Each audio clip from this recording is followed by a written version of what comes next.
Hello and welcome to Glasgow Rangers Nation with me, your host, Owen James, the channel that brings you your team every single day, guys.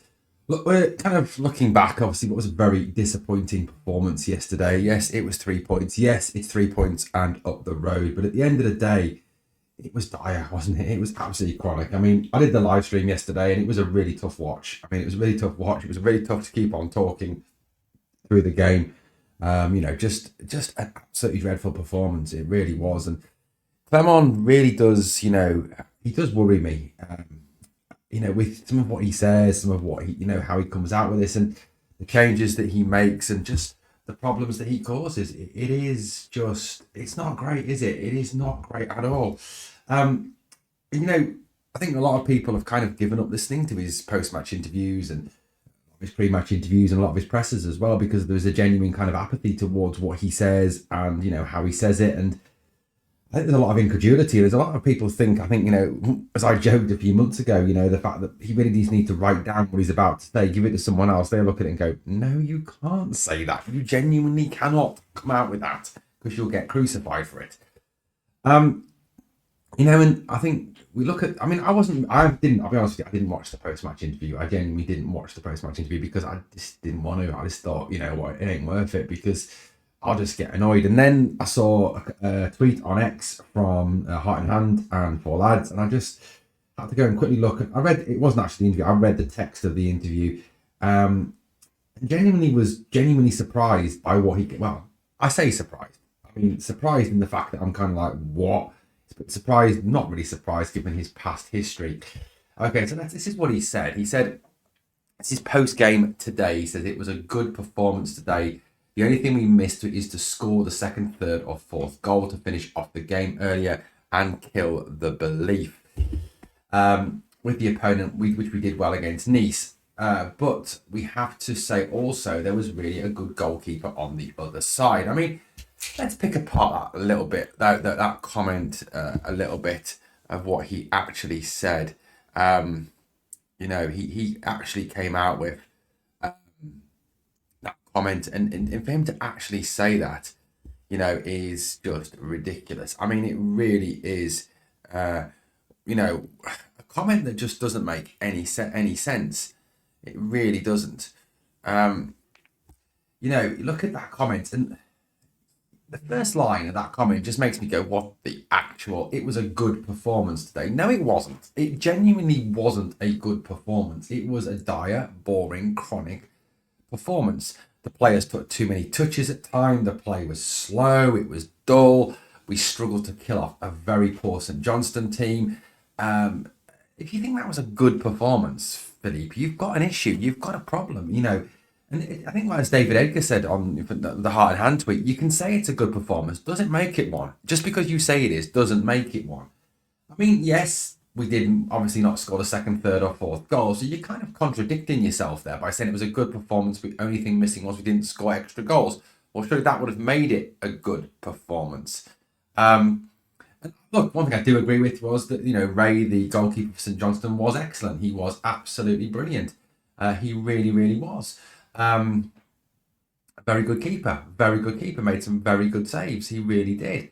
But look at this, this statement is it's another daft statement, I mean, this comes on top of, the comment that was made post Aberdeen. We went to Podry, we got beaten, we were absolutely woeful. And Clement says it was one of our best performances. I mean, you really do worry that if he's seeing this and he's thinking that this is a good performance, what he's honestly thinking and what are, it is just absolutely crazy. Absolutely crazy. It really genuinely is. That he comes and that he makes these statements. To say that was one of our best performances when we were outplayed and beaten, and then to come out with this today, that it was a good performance. I mean, maybe he's just saying it. Maybe he's just making these comments to try and, I don't know, big up his players a little bit and raise the morale a little bit. That could be it. But, it's a real failure to read the fans, to understand where the fans are at this moment in time as regards him and as regards their feelings towards him. Obviously, this comes on top of, the comments that he made earlier in the year. I mean, he said the team is growing for a few weeks, and it's like I said 1 month ago. This was a comment he made, I think, in September. that we would see the best Rangers in October and November. It's normal. I mean, it's December now, and I haven't seen the best Rangers. This is the best Rangers. Jesus Christ, it's getting worse. It's not getting any better. So you really do worry that, with these ridiculous comments that he makes, this it doesn't make any sense whatsoever. And you kind of look at this and you see, and what's frustrating for me is you see two different Rangers teams in effect. You see a European Rangers team that actually looks quite good.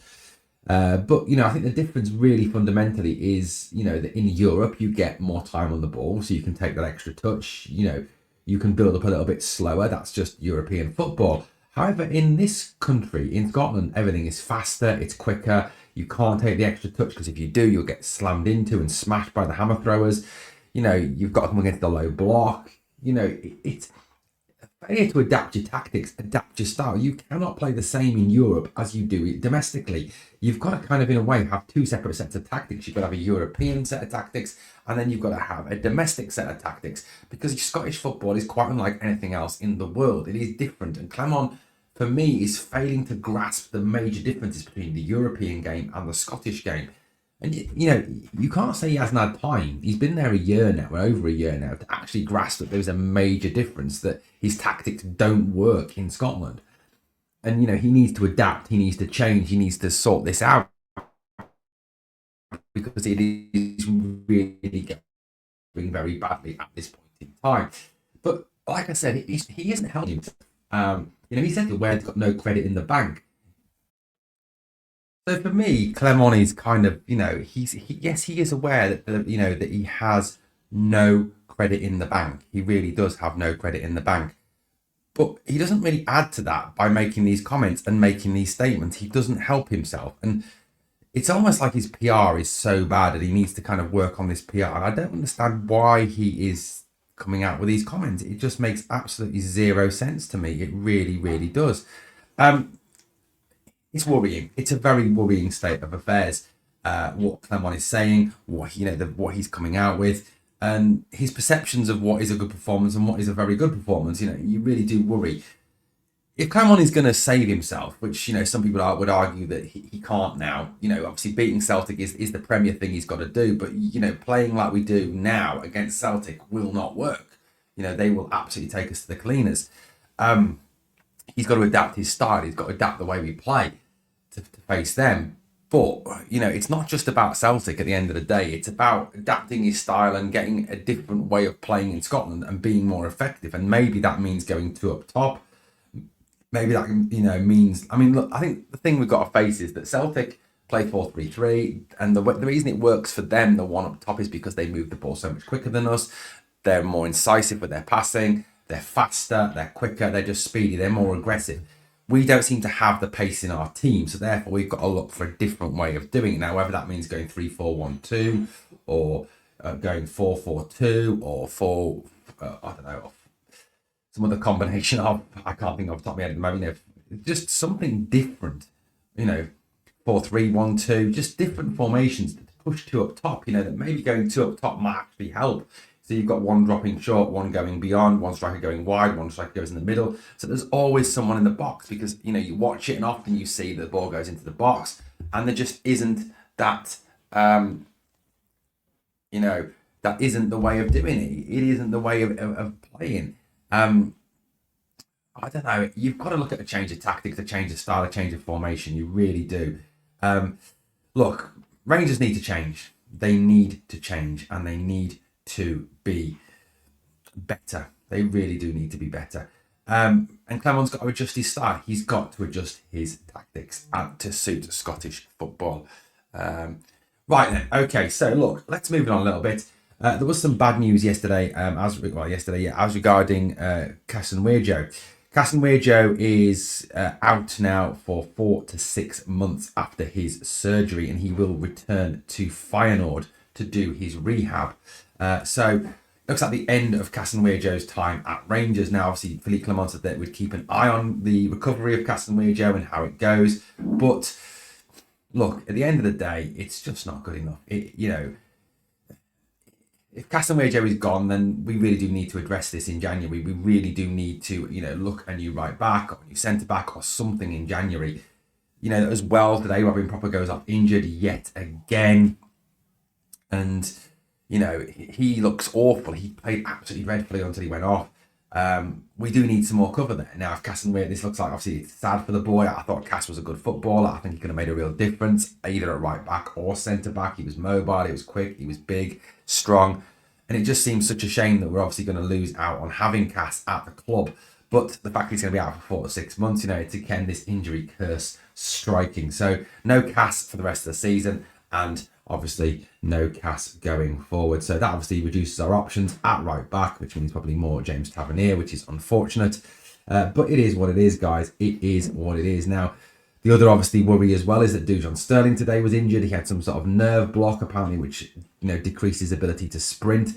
So again, he's out now. That's a huge concern for me. Now, Douján's a top player, don't get me wrong, but his injury history is getting worse and worse. Now, what is it? Is it the player? Is it the club? What is causing all these injuries? It's a major question that needs to be looked at by the medical staff, by Philippe Clement, and by the club, because we cannot keep this up. Right, guys, let me know your thoughts on the stories we've covered in today's video. Keep looking out for more videos throughout the day. Thank you for watching Glasgow Rangers Nation. And as always, please smash the like, sub, everything on the way out. Thanks for watching. Remember always, we are the people.